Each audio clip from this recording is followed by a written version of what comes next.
La prima considerazione da cui partire è che l'apprendistato duale rappresenta un momento di incontro e di socializzazione a due vie. In questa prospettiva, duale significa, da una parte, per l'apprendista l'incontro con una realtà produttiva, un'impresa artigiana, con un'azienda di servizi. Dall'altra parte, la realtà produttiva, l'azienda, l'impresa artigiana incontra l'apprendista e si concretizza in questo incontro un'opportunità, un canale per trasferire in questa relazione una rappresentazione di che cos'è l'azienda. Non soltanto dal punto di vista esterno, ma anche per chi ci lavora. E ciò avviene in uno scambio che inizia proprio nel momento in cui si avvia il percorso di apprendistato. Siamo pronti ad elencare i concetti principali, a partire dal considerare l'esperienza di apprendistato duale anche un canale per far conoscere all'esterno la propria azienda attraverso l'esperienza di chi ci lavora.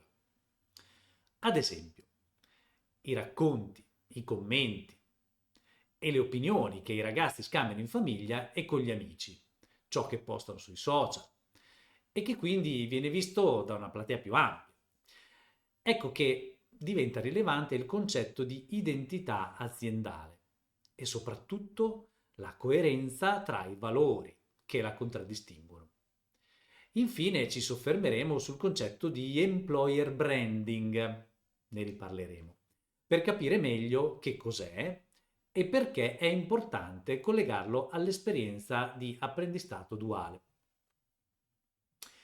Quindi, dal punto di vista dei giovani che intraprendono un percorso di apprendistato duale, molto spesso si tratta di un primo approccio, se non del primo approccio al mondo del lavoro.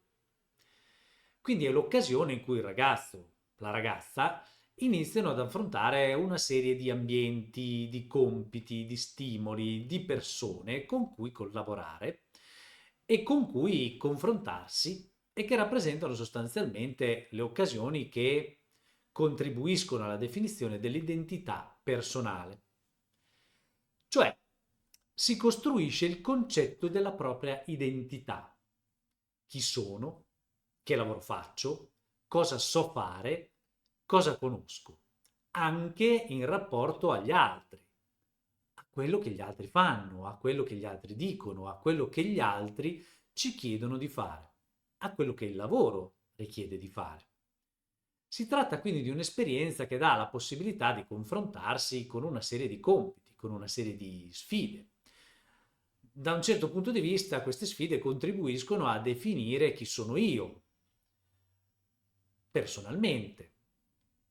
Da questa prospettiva, il fatto di svolgere una determinata attività lavorativa serve anche ad associare quello che faccio, il lavoro che sto imparando, con uno status sociale, come viene visto, come viene riconosciuto quel tipo di attività nella società.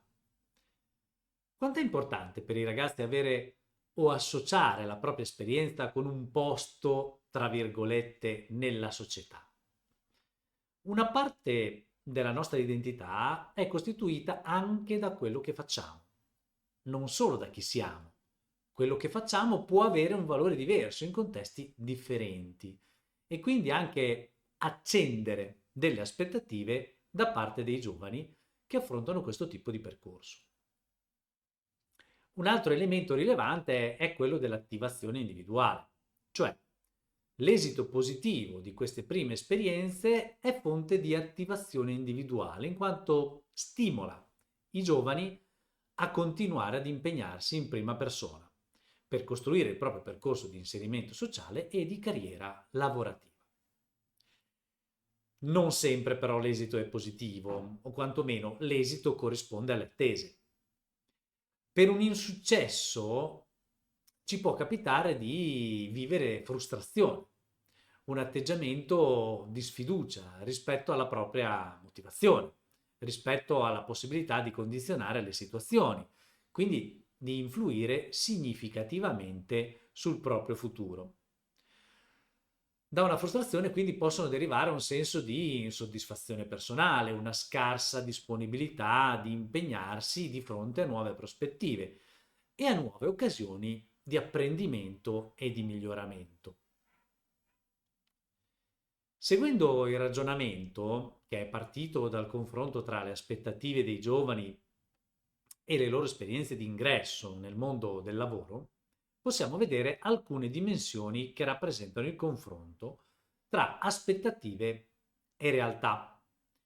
Infatti, alla base delle idee che i ragazzi si fanno rispetto al proprio ruolo, alle attività che svolgono, alle caratteristiche dell'azienda, ci sono alcuni valori, degli elementi ai quali sia le persone sia le organizzazioni più in generale attribuiscono una determinata importanza.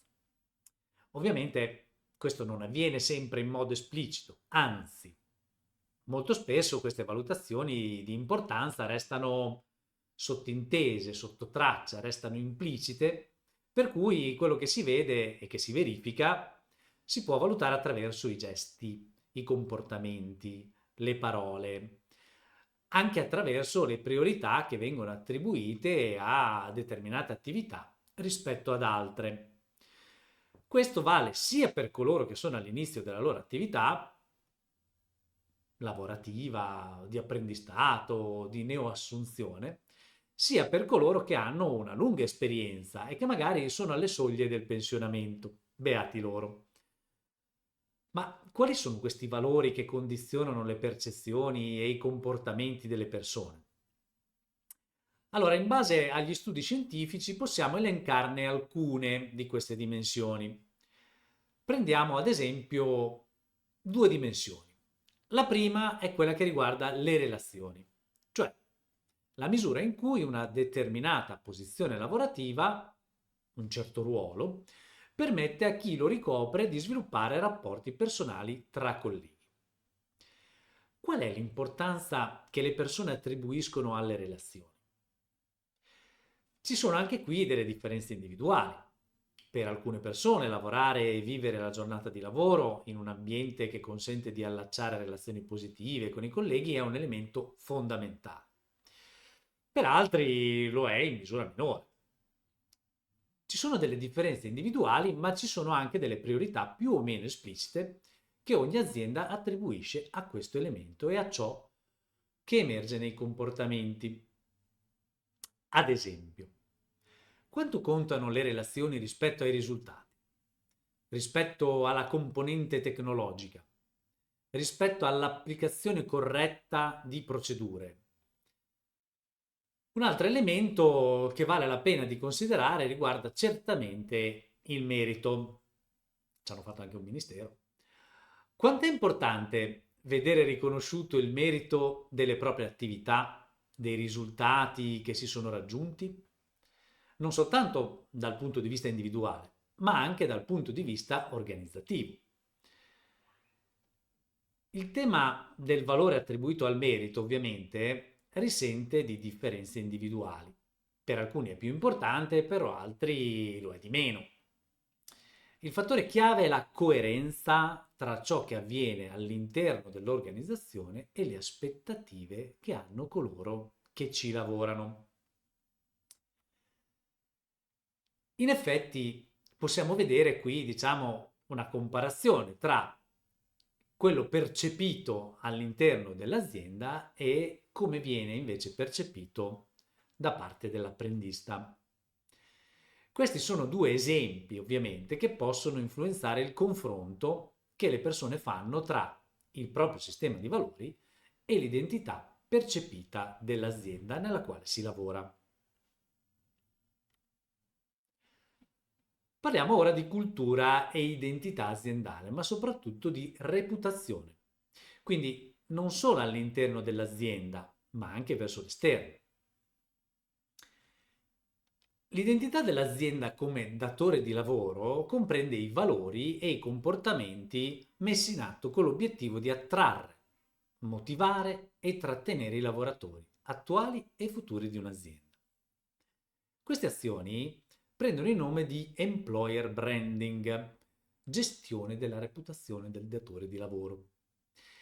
e sono rivolte sia all'interno, nei confronti dei lavoratori attuali, chi ci lavora attualmente, sia all'esterno nei confronti dei lavoratori potenziali e futuri, quelli che potrebbero considerare questa azienda come un buon posto in cui lavorare.